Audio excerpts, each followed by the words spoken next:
Thank you so much for joining us this evening. My name is Jen Park. I'm the Community Engagement and Talent Development Specialist for the Ramapo Catskill Library System. And on behalf of RCLS, as well as the Orange County Library Association, we want to thank our candidates for joining us for a Meet the Candidates event. So this session has been predetermined with 5 questions that have been provided to the candidates. So this is not a Q&A from any of the community members here. The session will be moderated by Dare Thompson from the League of Women Voters. So thank you so much to the League of Women Voters for being here this evening and taking on that responsibility. This recording will be posted to various Orange County libraries websites, as well as the RCLS YouTube channel. And the link will be made available tomorrow afternoon as soon as the video has been processed and uploaded to the YouTube channel, and it can be shared widely and freely with anyone in the area. So at this time, I'm going to turn it on over to Dare Thompson, who will review the format of this evening. And thank you so much for being here. Thank you. Okay.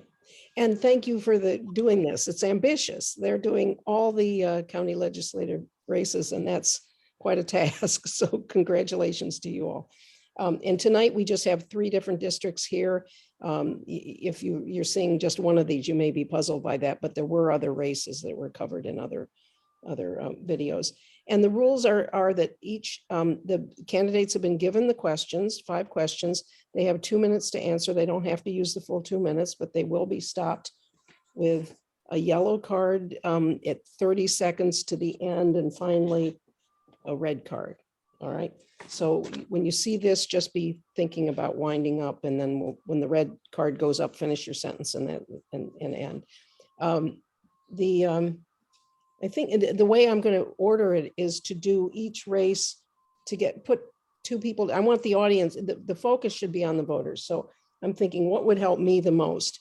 And I thought, if first of all, to keep the 2 candidates that are running against each other together. So one answers and then the other answers. And I'll try to keep track, and you can help me with this. Feel free to say, wait, he was first last time, I want to be first, or I'm supposed to be first.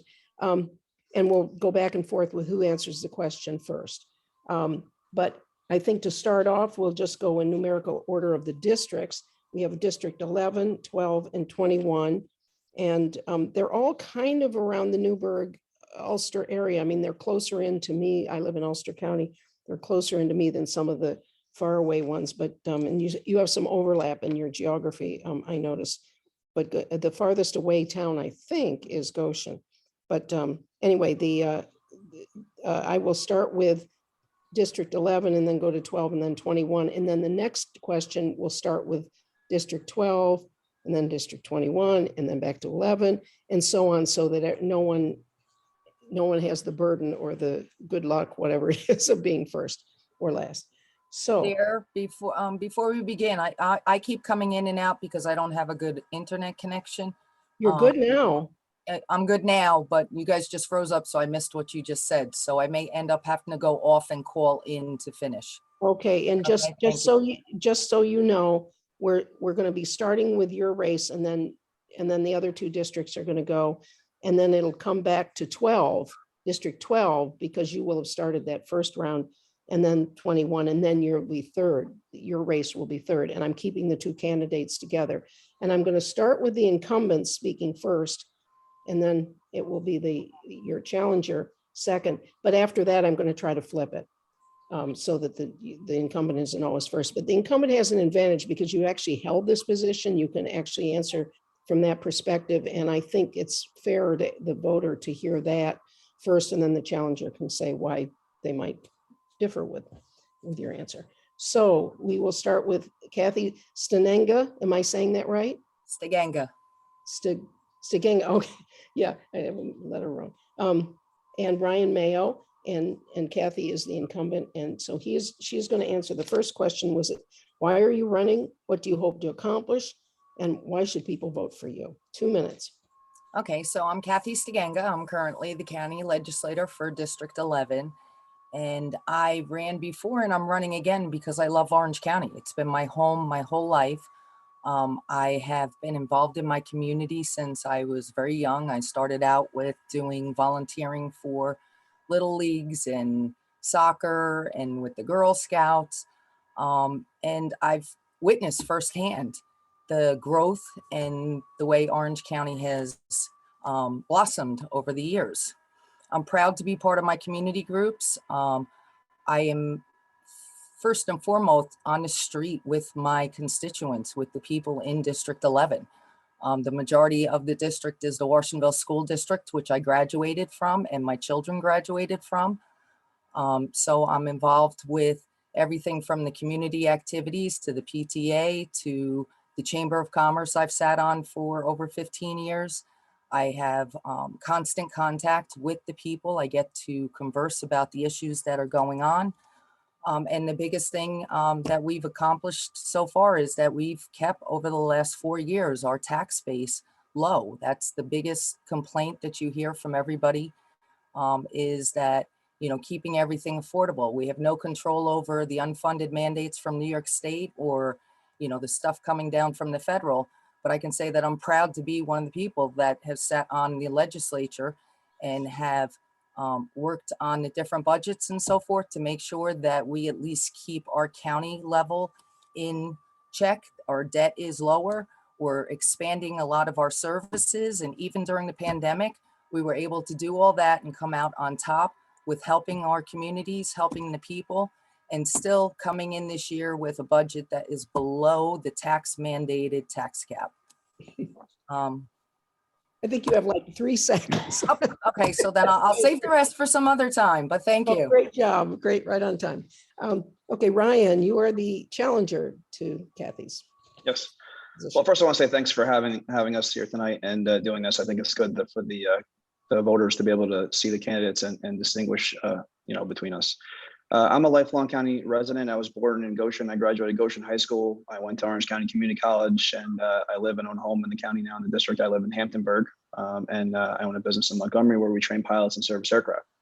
The county is a great place. We have tremendous opportunity for growth. We've been seeing growth over the last couple of years, and I'm running because I've seen a lot of things that have happened, particularly with some of the large giveaways and organizations that are influencing our political system. And I've seen that the way things are going now with the tax giveaways, religious exemptions, and the continued escalation of this, and the discussions I've had with voters, it propels me to believe that we're on a pace where we're not going to be able to maintain this continued tax structure that we do have going on.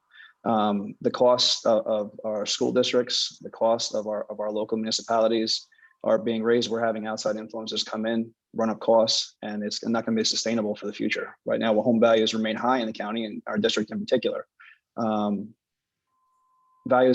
can only rise so much before home values begin to dip, and we need to make sure that we are adequately using the resources that we do have to fund and properly protect the way of life that many of the residents that have lived here for a long time have enjoyed, and new residents, which many, especially during COVID, we've received many new residents.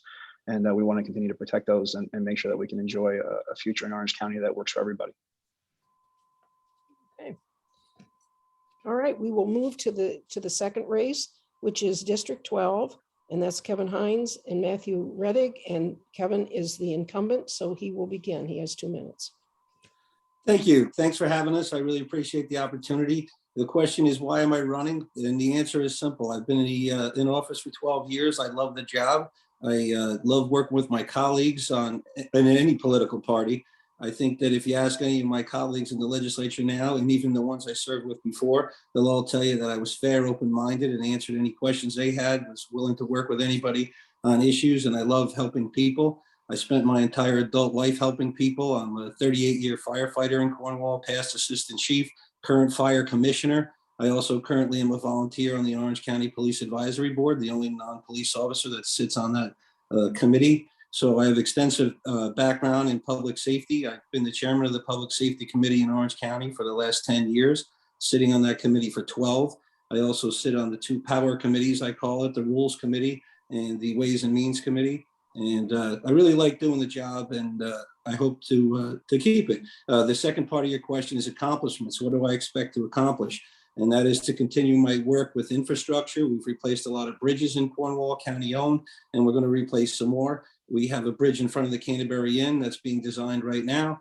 I insisted that it be designed as a two-way street so that while they're doing the construction, one lane remains open at all time for the businesses, the emergency services, and the school buses. So that's being designed. There's another bridge on Hasbrook off of the traffic circle that's being designed. So we're going to continue that infrastructure. We've also done a lot of infrastructure in New Windsor and Blooming Grove. The Heritage Trail will be extended to Salisbury Mills, and people can take the train, jump on the, bring their bicycle, jump on the Heritage Trail and head out to Chester. We did that as an $18 million project, a grant, no cost to local taxpayers. It's going to be 10 miles. I also sit on the opioid committee where we got $3.2 million from the litigation, and we're going to put that money right back into opioid treatment along with our 311 line at the 911 center. Thank you. You guys are good. Okay, we will go now to, well, the third race is not ready, right? I believe it's my turn as the second race. Oh, right. Excuse me. I'm confused already. Yes, thank you. The candidates are usually even better at knowing what's next. Thank you. This is going to be Matthew Reddick, who is the challenger to Kevin. Yes, ma'am. Thank you. Thanks for having this this forum. Matt Reddick, running against Mr. Hines for District 12 legislator. Not a lifelong Orange County resident. I like to say I wasn't lucky enough to be born here, but I am smart enough to stay. I lived a lot of places, and this is where I want to make my stand. Why am I running? I'm running for the same reason anybody runs for office. I looked around at the incumbent leadership and found it deficient. I know we can do better. I think we deserve better. I feel like our community has been neglected in a lot of ways. Even basic functions of government that have gone untended and are sadly in crisis in some cases. We all know corruption has flourished in this county government for a long time. There have not been enough strong voices combating it. Corruption taints everything. I can't abide it. In the COVID, should know that word. And the vaccine rollout, we needed communication and leadership from the county legislature. We didn't get it. Look, this is the easy part, calling out things that I'm disappointed in. But the real point here is that through all the strife and turbulence and nonsense, I see opportunities. If we can cut through some of the things that we're concerned about, there are some really cool opportunities here. I'm the one bringing vision and energy and these ideas to really solve some of these problems that are very real and very much need addressing. As hard as I've worked in this campaign, and I've worked very hard, knocked over 3,000 doors, talked to thousands of voters, et cetera. Nobody's worked harder in this county than me. I'm going to work that hard as your legislator. I think it's important, and I believe it. I'm an airline pilot by trade. I was a union negotiator, did a lot of good work there. I think we deserve better. I think those are great skills for the legislature. I know we can be better together than what we've seen. Thanks. Thank you. So that was 2 districts. We did District 11, and that was just District 12. And we were waiting to see whether District 21 has both candidates in it. I think, I'm not seeing that. I put it on speaker view. So we're gonna, Neil is your. I'm here. Go ahead. James is not here, right?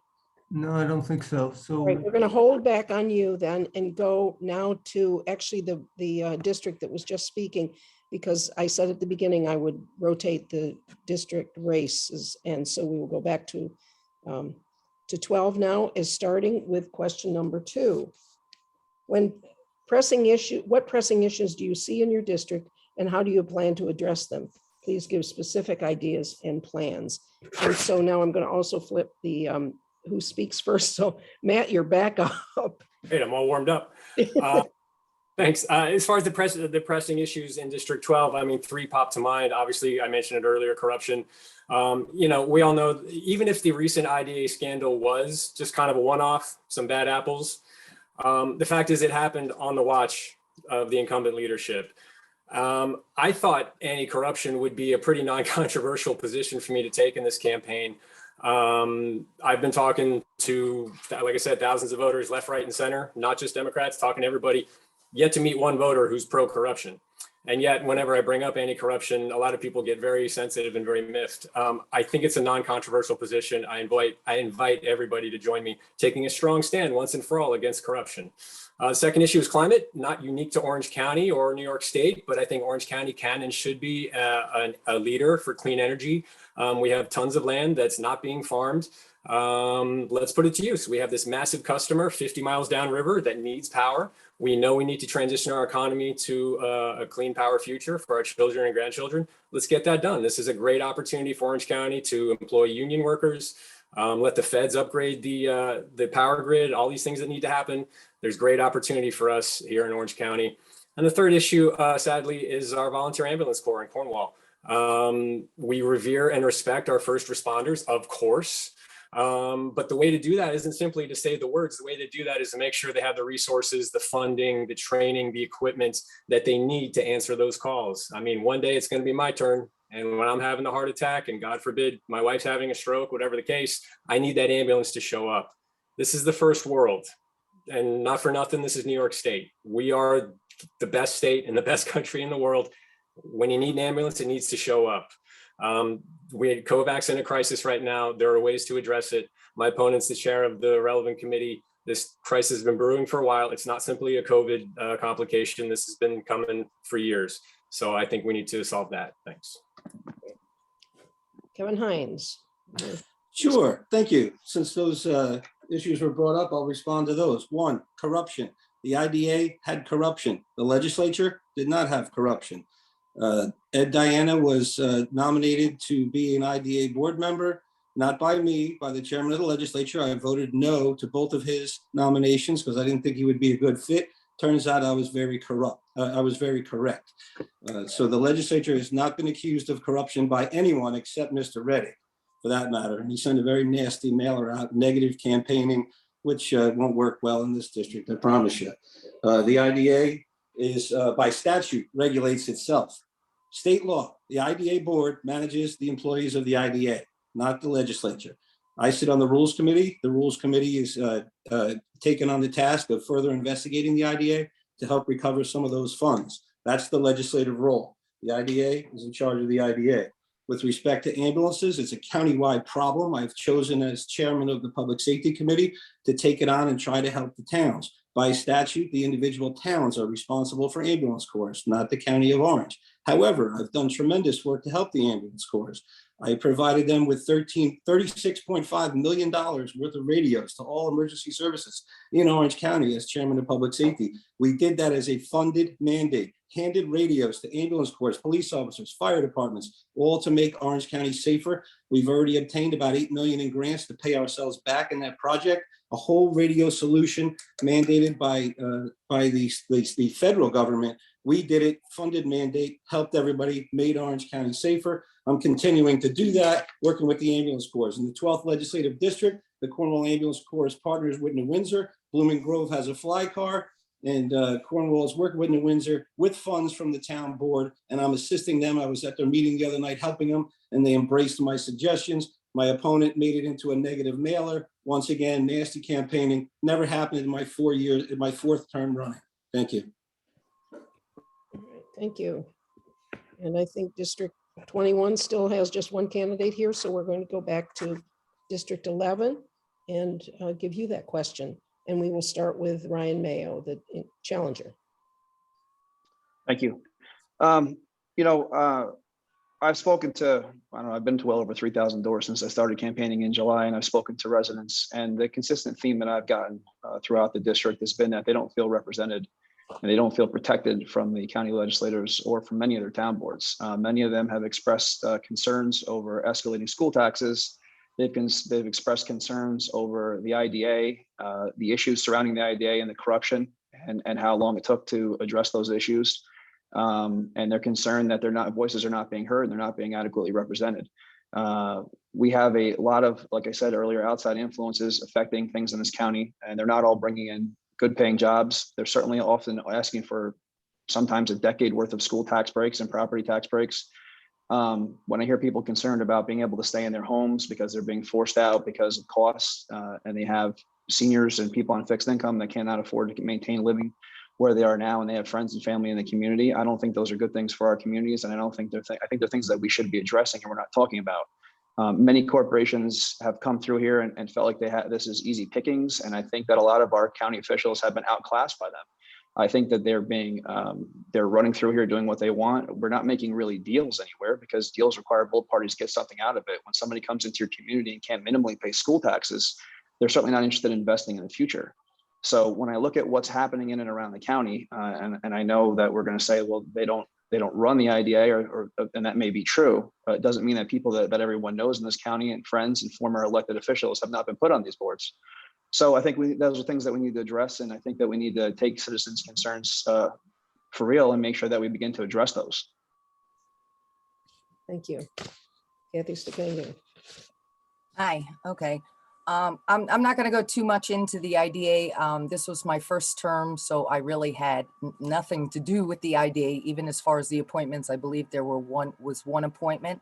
What I could say is that having a law enforcement background, I was one of the people that actually seconded the motion for a forensic audit of the IDA. When we're asking just our basic questions to find out where the money's going and how it's being spent, which is getting our feedback on a monthly or quarterly basis, and we're not getting the answers, that was basically the decision to probe a little bit further. So the IDA, as Kevin had explained, legislator, is something that we only have the ability to appoint, and then we can ask for information. When we weren't given the information, we did ask to have the forensic audit, and that was done, and the things that followed from there were due to that specific resolution that we passed. We also just got done asking for another resolution pertaining to this to send it to the Southern District to see if there may have been other crimes that were committed that were not investigated, and to have it looked at federally. As far as school taxes, I would love to say that the Orange County has any control over school taxes. That all comes from New York State. I'm one of the ones that, my husband has owned a farm and a business, and we own a small business as well as our home. So I understand the school tax issue personally. And yes, that is a problem, but it's not anything that the Orange County legislator has control over. We have control over the county taxes, and the county taxes we have kept low. We have maintained our services. In fact, we've expanded our services without raising those taxes. As far as not having representation in this district, I can't imagine who my opponent's been speaking to, but I've knocked on just as many doors and I'm not getting that. And I've had lots of time of speaking with these people prior. Thank you. Thank you. All right, it's too bad I still think we don't have the other candidate in District 21, so we're going to go back to the third question, and that's starting, and Kathy, you get to start again. And the question is, how would you attract small businesses to Orange County while also addressing the impact of traffic volume? What is your strategy? Well, that one's a good question because I'm a small business owner. So I know the pressures, the stress, the hard work it takes to actually grow your business and to get started with it. Each and every vote I make on the legislature and every decision that I look at is coming from someone who has a small business. I also was a single mom for a very long time. So I've always looked at not other people's money when I'm looking at budgets and financing and everything. I look at it from the perspective that there's a lot of people out there that are struggling to take care of their families. And I want every dime that we spend to be spent responsibly and accounted for so we can give the best services that we can for the money that we have. I've been a chamber member for over 16 years in the Washingtonville area. So I've worked with the businesses closely. Currently, I'm the president of the chamber. We've done a lot of work, especially during the pandemic. I mean, I was on the phone constantly helping with PPP applications, with unemployment. Bringing that all together it's a community thing. It's shop small. For every dollar spent in our local communities, we get 67 cents back if that dollar goes from business to business and stays in our community. On the traffic study, I have to tell you, not only have I fought for the traffic studies and things in our infrastructure here on the local level, I've been up to Albany, and I was appointed to a position on the Federal National Association of Counties on a transportation.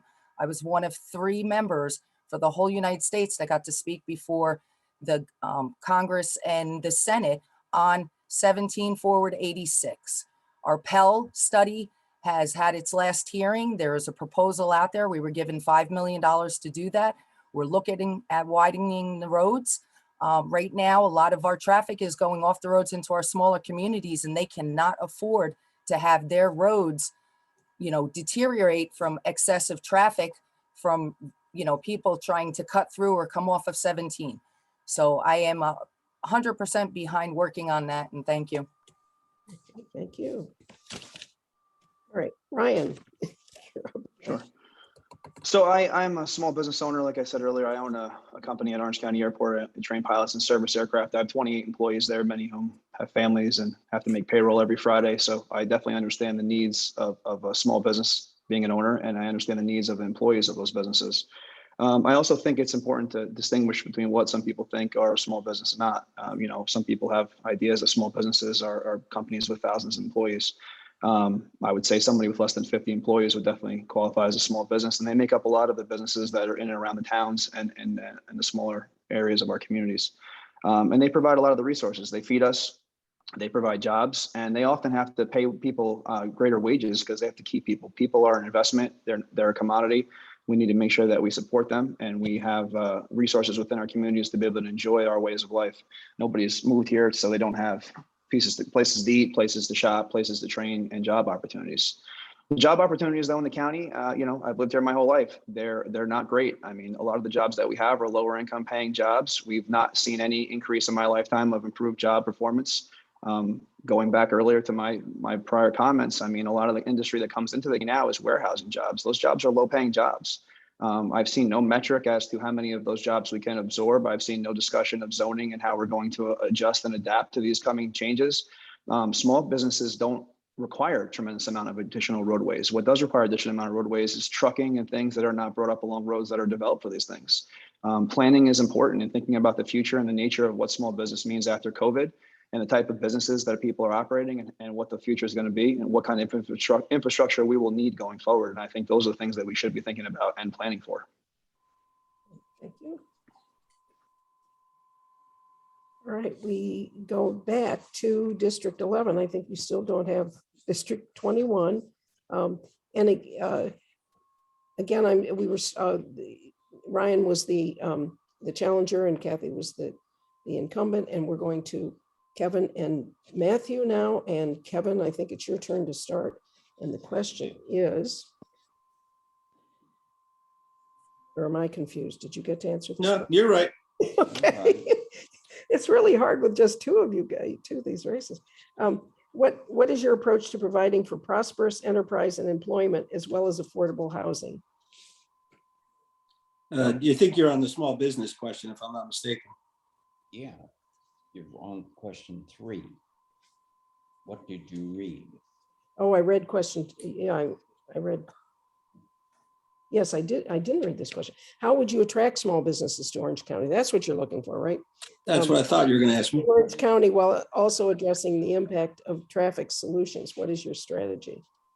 Sure. Small businesses are a great priority of ours, especially in District 12. I've worked hard to help the small businesses in Cornwall. And in 2020, I received the Greater Chamber of Commerce Award for Community Appreciation Award. And that was given to Senator Skoufis, County Executive Newhouse, and myself because of the work we did helping the small businesses during the COVID pandemic. As a matter of fact, they awarded us the certificates during the pandemic, handing out personal protective equipment, putting the businesses in touch with the resources that the county can provide as well as the state. We worked collaboratively, all 3 of us, to help those businesses.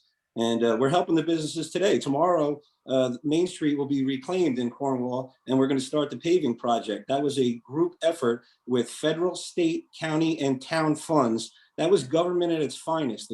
The town board in Cornwall asked us to beautify Main Street, and the county stepped up and said, yes, we're not only going to do that, we're going to put safe crosswalks in with federal money and state money, state-of-the-art crosswalks, pave Main Street, and beautify that area to help all those shops on Main Street in Cornwall. And that project will be done within the next within the next 7 days. depending on the weather. But reclamation will start tomorrow. The curbs are all done. They did 26 curb cuts.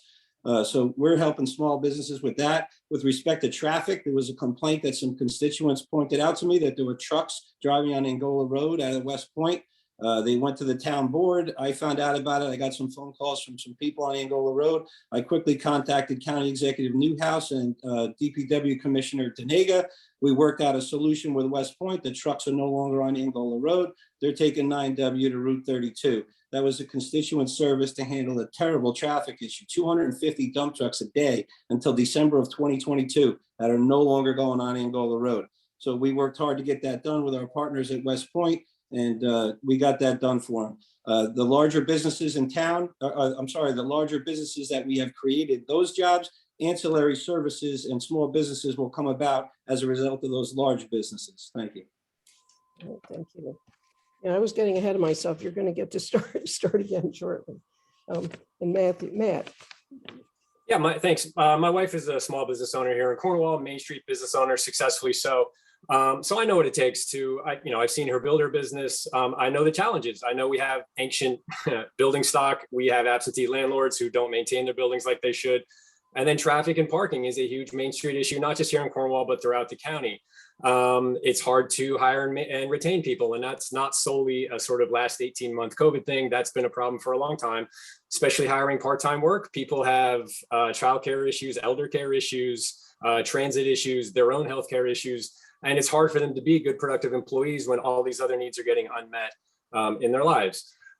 There's no magic wand for bringing small businesses or any businesses to the county.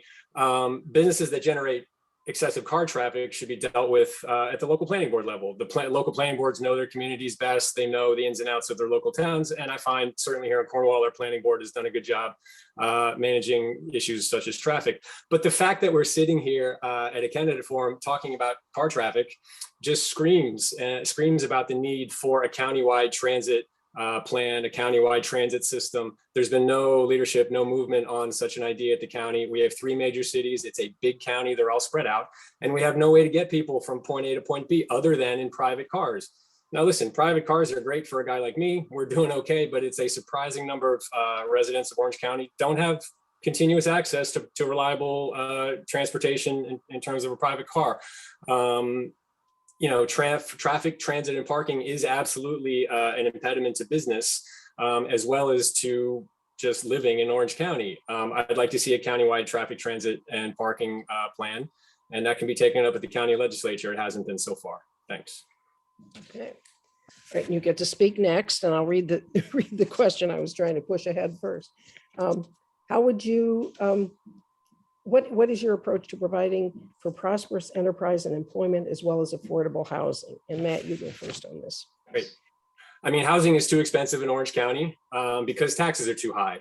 Taxes are too high because too many entities, as Ryan alluded to, including corporations, nonprofits, so-called, and others, are getting a free ride. They've been handed a free ride by various agencies.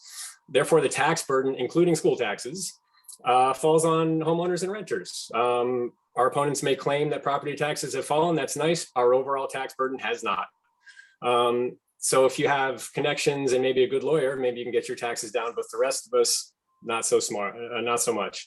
Now, look, in terms of solutions, accessory dwelling units, ADUs, this is an idea where, people can rent out parts of their homes on a permanent basis, not a temporary basis. It's a great way to let seniors stay in their homes by renting out parts of their homes, ideally to younger people who themselves need affordable housing. Obviously, we have to develop a robust rules and regulation framework, and it has to have enforcement. We're good at writing rules. We're not so good at enforcing them. A regulation that's unenforced is kind of just a suggestion. And then sort of drawing it back to maybe the earlier point about COVAC and emergency response, one of the reasons we're having trouble recruiting and retaining personnel because it's so expensive to live here and you can't do it as a young person not making a ton of money. So maybe there's a solution where we think about accessory dwelling units as a way to house, our ambulance corps, volunteer firemen and stuff. They get through the academy, maybe they get supplied with housing. It keeps a senior in their house. It provides affordable housing for a younger person, and it helps staff our emergency services. I mean, this is what I'm talking about thinking globally, finding solutions, tying issues together. being out there in the community, talking to everybody and working on these solutions. They're out there. We just have to have the courage to find them. Thanks. All right, thank you. And Kevin. Sure, thank you. Orange County's doing a great job of job creation. We, when other communities said no, we said yes. Look at Legoland. Rockland County said no, we said yes. Look at Amazon. New York City said no, we said yes. Look at Medline. They're a small company. They grew in leaps and bounds. Look at Amy's Kitchen. They saw a great market here. They're expanding. There are tremendous job opportunities in Orange County, more so than we have workers to even take these jobs. And when I talk about jobs, I'm talking about jobs with benefits. And if the job doesn't come with benefits, in my mind, it's not a job because that doesn't provide a living wage. So we have jobs available. There's help wanted signs all over Orange County. Drive out through Montgomery. You'll see all those factory jobs that come with benefits. Look at our construction. We have so much construction going on. Our union workers are working around the clock with overtime. We put project labor agreements in place. We have prevailing wage deals. Those are living wages with benefits. The Construction Trade Council fully endorsed my candidacy because I insisted on project labor agreements on all those projects. These are exciting economic times. And as someone with a minor in economics, I can tell you, supply side economics, the wages are going up because there's not enough workforce to do the job. So is rent expensive? Yes. Are houses expensive? Yes. But there's plenty of opportunities in the 12th legislative district to live. You can live in apartments in Cornwall. You can live in apartments in New Windsor. You can live in apartments in Blooming Grove and save money to ultimately buy a house because there is fantastic opportunities in Orange County. You can't drive past a business that doesn't have a help wanted sign. And these are jobs with benefits available to our people. You can decide to stay here, live and raise your family. And we're very proud of that here in Orange County. Thank you. Well, everybody got to do that, right? We're ready for the last question. And this will go back to District 11, and I believe that's Kathy's turn to start. What would you accomplish if you were elected to another term? And that's your No, question. no, we're still in the same question. We're I'm next. still on Well, that's what I was question. asking. I was afraid I had another round. So you go ahead with your approach to providing for prosperous enterprise and employment, as well as affordable housing. I think Kevin covered a lot of the stuff that we've done at the county. Some of the other things that we have done is we are teaming up with some of the different companies, with the college, with some of the non-for-profits to actually do training for people for specific jobs that are out there. So we're making it available that people who are looking for the jobs cannot just have to worry about going to college, but they can actually go through a program and get specific training to handle the jobs that are out there and available.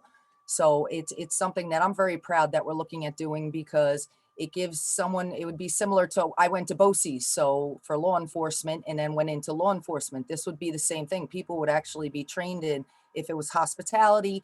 We have the film group that's training kids to actually, and they'll have phenomenal jobs when they get through with everything and start working. But Orange County has done wonders as far as bringing in the economic growth and offering the jobs. So there is a lot of jobs out there. As far as affordable housing, I was one of the ones that actually pushed to have Camp LaGuardia become a multifaceted community. It would have had senior housing, it would have had workforce housing, which people misconstrue what that means. That means it's for your police officers, your professionals, the kids that get out of college that are making a $50,000, $60,000 salary, but have not committed to wanting to move into a house. This would have allowed the seniors to move out of their houses when they wanted to downside and still be able to stay with their family and their grandkids and their friends. It would have allowed the professionals at that point to buy their houses, and all of our kids would have come back to our area rather than moving anywhere else, because we would have had the affordable housing, we would have the jobs, we have the growth, and they would be able to get the money and the benefits to actually stay and live in our area. Thank you. Ryan. Sure. Far be it from me to disagree completely with the prior two takes, but I mean, I don't know. I think that we're living in very different worlds right now. The jobs that are around the county, they're right. There's many jobs available in the county, lots and lots of jobs. and they're being unfulfilled because we don't have enough workers that can afford to live here and again work for wages that amount to 15, 16 bucks an hour that are between $30,000 and $40,000 a year. I own a home in this county. I pay over $16,000 a year in taxes between school and property. I don't know how you can. I'm not good at math, I guess, but if you're making $30,000 a year, that's over half of your income. So I don't understand how a household, if you multiply that by 2, you're still not going to be able to afford to live here. You can't afford to eat and take care of your kids. You're not going to be able to pay for daycare for sure. So I don't know how these things are great for the community. I'm not saying we're not going to have jobs like that, but I think we need to do more to offer a variety of jobs and look at other industries. But again, we're tied to an IDA and to groups that surround the IDA that work with them, and they bring one type of project into this county. And we've flooded our county with these things, and we've created a lack of industry. We have a one direction in this county. It's, we bring up Legoland, it's a seasonal job. Those are not sustainable long-term year-round jobs. There may be a handful of people that work there to maintain the facilities, but this is not a long-term jobs. We're not creating a massive amount of jobs, and we don't have the infrastructure to support most of these projects. I hear about plans, but where are these plans? I've lived here for 42 years almost now, and I don't see enough plans. We're constantly blindsided and surprised by what's happening. If we're going to bring in all these industries, if we have all these projects on the docket, and it seems like other members seem to know this, then what's the plan to get this infrastructure done? How are we going to handle these projects? What are we going to do about getting better paying jobs, corporations that bring in better work if we're going to give tax giveaways? And how about taking care of seniors? If we have so much taxes to give away, how about take care of people that are living in their homes? That would create some affordable prospects for things. The property values are too high. The cost to live here is too high. Affordable housing is something that for the majority of this county, particularly in my district, is very difficult to come by. Oh. All right. Okay, you get to start on the next one too. Neil, we could have used your district here to keep this broken up a little bit more, but I'm sorry that you're not able to participate. We regret that. All right, this is the final question, and Ryan will start. He's the challenger in District 12, and then we'll have District 11. How would you? No, we're District 11 and then 12. Sorry. Yes, this is a District 11, and then we'll have 12. I'm sorry. This is so weird having the two district candidates within the same district having to rotate. So it's Kathy and Ryan's district, and she's the incumbent. He is the challenger, and he will answer this. What would you accomplish if you were elected to another term? That's her question. And then for the incumbent, and as a new candidate, why are you the better candidate for the district over the current incumbent? Look, I think we've had years and years and years of the same leadership in this county, and we've had people move in and out. We've had their family members run for office. They've been there, then they've got their friends in there. We've seen this same kind of flow of ideas and inconsistencies. I don't think we're planning for the future right now. I don't think we have ideas that are beyond this standard kind of shell games of things we're doing in the county that are really not moving anything forward. We move one piece this way, we move one piece that way. They're lateral moves. They're not creating any new ideas. They're not creating any new business ideas or topics or thoughts of discussion. We need to plan. We need to plan for our infrastructure. We need to look around the county and the planning and zoning. We need to talk to our town boards. We need to interact with our residents. We need to listen to what they're saying and the needs that they have and their concerns, and we need to seriously address those. Those are things that I think are lacking right now, and I think we need to do a better job of doing that. And I think that we can do a better job of doing that, but you have to be interested in actually getting those things accomplished. And and I think that that's the type of behavior that I think a lot of our residents have echoed in discussions I've had with them. I plan on getting elected. I plan on working for our residents very hard as I do in my business. I've been successful. I've won multiple national awards running a business full time, a 7-day-a-week business. My family's run businesses in this county. I grew up around entrepreneurial people. I know what kind of hard work it takes to get things accomplished. And I know that with the right group of people around you and working together, that you can get a lot of things accomplished. But it does require ideas and thinking out of the box, not the same old tools, not the same old tricks. And that's what we need to look at. And that's what I plan on bringing to the legislative position. And I plan on making sure that the residents are proud that I'm the candidate that wins and ultimately serves and represents them well. Since you have a few seconds, would you say what towns are in that district, just for the people out there? Sure. We have Blooming Grove. We have a little bit of Salisbury Mills, the town of Hamptonburg, Washingtonville's in that. New Windsor is, we have 4 wards in New Windsor. It's pretty spread out. You think of like south of the Thruway, across almost to Goshen. So it's a pretty large district, a little over 14,000 voters. Okay. And Kathy, you want the question repeated, or are you okay? I think I have a different question than Are Ryan. you- had. Yes, you're because you're the incumbent. Mine would be that if I'm the incumbent, what would I do if I continue? Right. So with the support of the districts and the voter, I would continue to be fiscally responsible and committed to keeping our tax base low and all future budgets under the mandate. That's probably the biggest thing that we're looking at. I'll work with the residents of our towns, villages, and county to actually get some of the things that Ryan has talked about and everybody has talked about. I don't think that we all have different ideas or different looks at things, but we have different ideas of how we want to get there. I've been involved with our communities. I've been involved with our residents. I am one of the blue collar workers, so I hold another job on top of my small business in the legislature, and I work hard for all these people. I go out on my own dime to do a lot of stuff to help people. You know, we've got a lot of things that are coming up. We've got the rail trail that we've been fighting for years. That's now going to be coming into Salisbury Mills.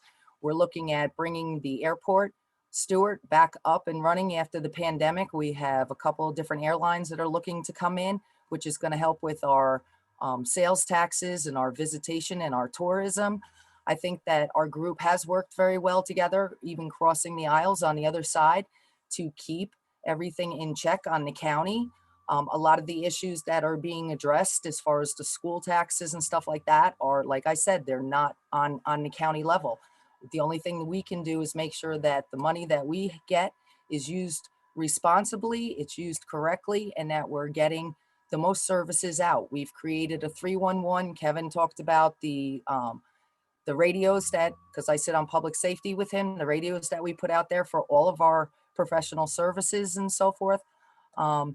And I just, you know, I'll continue to be committed to my community, to the people, to listen to them. I want to be the ears of their concern, you know, watchful eye over our spending.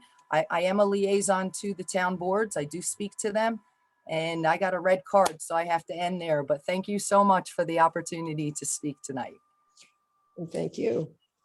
All right, and we now go to District 12, and that would be Matt is first, I believe, right?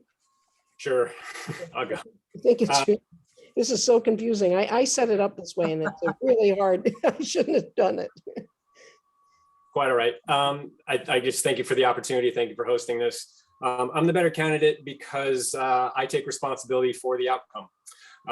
You know, through this whole corruption scandal, I haven't heard anybody condemning corruption, which should be an easy call. I've heard a lot of, it's not my fault, it's not my report, there's layers, there's plausible deniability, not my fault, not my fault. Yeah, it is your fault. Even if you're not, it is your problem, right? Even if it's not your fault, it is your problem. I don't have the luxury, let's say in my line of work as an airline pilot, to shirk responsibility for the outcome. Things go wrong that I did my procedures, I did my checks, I showed up, I did everything right, but things still go wrong. Do I just get to say, well, oh, well, I did everything right, not my problem? No, it is my problem. I say 180 people got on my back and we're going to go flying. I take responsibility for the outcome of that endeavor. I'd like to see the same from our public leadership. You know, there's so many challenges coming to a head right now in Orange County. Good enough is just no longer good enough. To be clear, missing opportunities, as we've done, is to sustain a loss. If you don't capitalize, that's a loss. We've lost too many opportunities in Orange County. We stand to lose too many more because the incumbent leadership is not always out there seeking, engaging, asking questions, learning. It's gotten very comfortable. It's gotten very insulated. Other than election season, we don't see anybody. We haven't seen anybody until the last couple of weeks. Suddenly people are taking an interest in issues around town and around the county. That's not good enough. You got to earn it every day. As hard as I've worked in this campaign, I'm going to work for you as your legislator. I'm the candidate with the drive, the passion, actual ideas, solid plans, the ethical core, which I think is key, to make government work for us for once. I'd like to make that change. Matt Reddick for county legislature, humbly asking for your vote. Thank you very much. Right. And the incumbent question is, what would you accomplish in another term? Yeah, hi. I want to continue to expand the infrastructure, repairing the bridges, as I already mentioned, getting that heritage trail. Kathy Stegenga and I have been working on that to bring it to Salisbury Mills. It's going to come into fruition in the next probably 18 months. The 311 program at 911, we have mental health personnel at the 911 center available at the beck and call. We're going to fund that with the opioid money that we got because we were one of the first counties to litigate. We support Hope Not Handcuffs and mobile mental health along with that. I'm going to continue to support Orange County Community College and the remote education that came about in COVID. It was a fantastic idea in COVID. It was a fantastic idea, and it's going to continue to be great to help educate our workforce to get those better paying jobs that I spoke about, ones that you can afford to live here in Orange County. Also, the new radio system that has been provided to all emergency services, we're going to expand that and allow towns and villages and cities to use it for their DPW as well. Not give them the radios, but allow them to use the system, which will save them a fortune. I also am a proponent of hazard pay for our county workers, the CSEA workers, the sheriff deputies, and the correction officers. We've got money coming from the federal government, and I propose to use that. And I've been endorsed by all those unions, by the way. That's 85% of the workforce. My opponent implied that I lack ethics. That is absolutely not true. I am highly ethical. I'm a fire commissioner in my community. I've lived in this community my whole life. No one's ever accused me of doing anything unethical or corrupt except Matt Reddick. And he said he wants to run for Orange County legislator. Look at the sign behind his head. It says paid for by Reddick for assembly. The only campaign I've ever run, the only office I ever sought was the position of Orange County legislature because my skill set is in tune with that position. I'm respected by my colleagues on all three sides of the aisle, and I ask you to ask any one of them, ones I've served with in the past and the ones I serve with right now.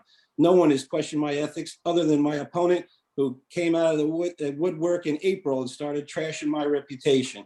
Please vote for me. I'm the guy for the job with the experience. God bless you all and have a great night.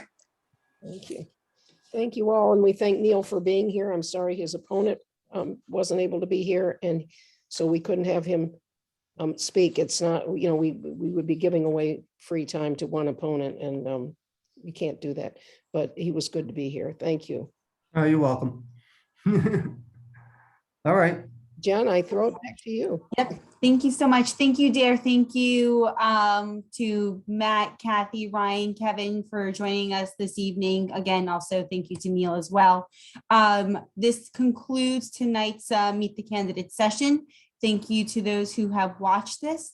And as stated earlier, it will be posted to the RCLS YouTube channel, as well as the various libraries within the county. They will be posting this video as well. Again, thank you so much for taking your time. Thank you for responding to the questions. And we hope that this will be an annual occurrence. So thank you so much. And thank you to the League of Women Voters for moderating. So thank you. Thank you. Have a good evening, everyone. Thanks, Jen. Thanks. Thank you. Stephanie. Thank you. Thank you.